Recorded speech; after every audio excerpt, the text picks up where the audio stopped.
કુપોષણને નાથવા સરકારની અનેક યોજના છતાં સમસ્યાનો અંત કેમ આવતો નથી? આવો અમે તમને જણાવીશું શું છે વાસ્તવિકતા। કુપોષણ દેશ માટે એક મોટો પડકાર બની ગયો છે। એક આંકડાકીય માહિતી મુજબ દેશમાં લાખો બાળકો કુપોષણના શિકાર બન્યા છે। દેશનું ભાવિ બાળક દિવસે ને દિવસે કુપોષિત બની રહ્યું છે, ત્યારે સરકાર દ્વારા પણ અનેક પ્રયાસો હાથ ધરવામાં આવી રહ્યા છે।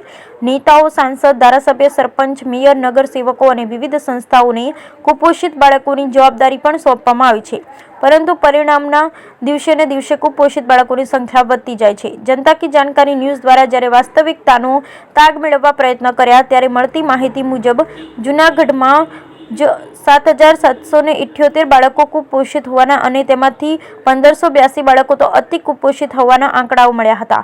હવે સરકાર જ્યારે મધ્યાહન ભોજન યોજના દ્વારા બાળકોને પોષણયુક્ત આહાર આપવાના તાયફા કરે છે, ત્યારે ક્યાંક ને ક્યાંક પૂરતો જથ્થો જ આપવામાં આવ્યો નથી અને મધ્યાહન ભોજનના કર્મચારીઓ આવેદનપત્રમાં આપવા જવું પડ્યું છે।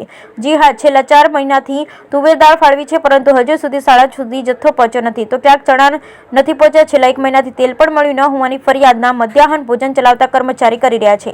હવે સવાલ એ ઉઠે છે કે શું આ રીતે કુપોષણ મુક્ત ભારત થશે? જો કે મધ્યાહન ભોજનના કર્મચારી પોતાની વ્યથા એવી પણ જણાવી હતી કે એક તરફ અનાજ અને તેલના જથ્થા નથી, તો બીજી તરફ અધિકારીઓને મેનુ મુજબ ભોજન આપવાનું જણાવે છે, ત્યારે પણ પોતે પોતાના ખર્ચે ક્યાં સુધી ગાડું ગબડાવે, એ પણ મોંઘવારીના જમાનામાં। ભાત બને છે પણ દાળ નથી, ચણા નથી અને તેલ વગરનું ભોજન બને કેમ? હાલ તો મધ્યાહન ભોજનના કર્મચારીઓને કલેક્ટર કચેરી આવેદનપત્ર આપી પૂરતા જથ્થા માટે માંગણી કરતા જોવા મળી રહ્યા છે। બ્યુરો રિપોર્ટ, સાગર નિર્મલ, જૂનાગઢ। તમારું નામ? મારું નામ અરવિંદભાઈ પાતર છે, હું જુનાગઢ સિટીમાં પ્રમુખ છું અને અમારે જે 3 મહિનાથી દાળ મળતી નથી અમને, અને આ મહિનો 50% દાળ મળી, તેલ આ મહિનો મળ્યું જ નથી અમારે, તો જથ્થા વિનાનું અમારે કેન્દ્ર હલાવવા કઈ રીતે? અમારે કોઈ પણ ચેકિંગમાં આવે ત્યારે પ્રશ્ન એવો બને કે તમે આ વસ્તુ બનાવતા નથી। શિક્ષકો હારે કાયમી અમારે ટસલ થાય છે, આચાર્ય હારે, કે ભાઈ તમને માલ મળે તો તમે આ કેમ બનાવતા નથી?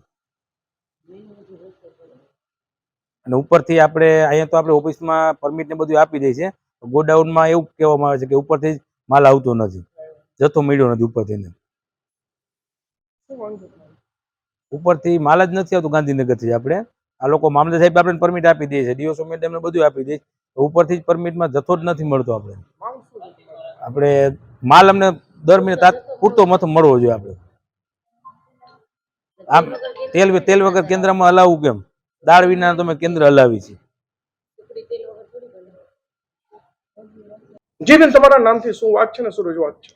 સોનલબેન ગઢવી, મધ્યાહન ભોજન સંચાલક।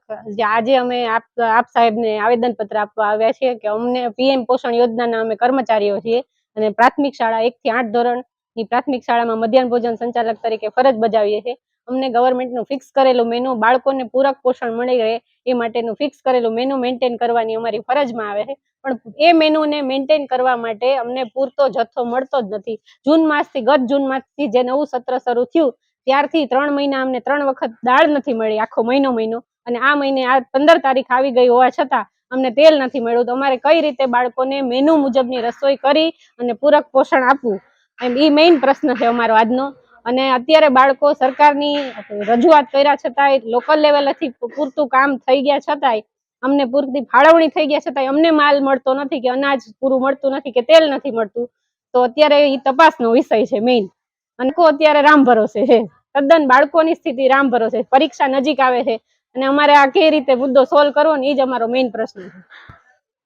સ્થાનિક નેતાઓને હવે અમે રજૂઆત કરવાનું, સંપૂર્ણ રજૂઆત કરવી છે કે આ આખું અમારું વિનંતી કરવાના છે અને રજૂઆત કરવાના છે કે અમારા મુદ્દાનું લોકલ લેવલેથી તમે રજૂઆત કરો અને ઉપર સુધી ધ્યાન દોરો।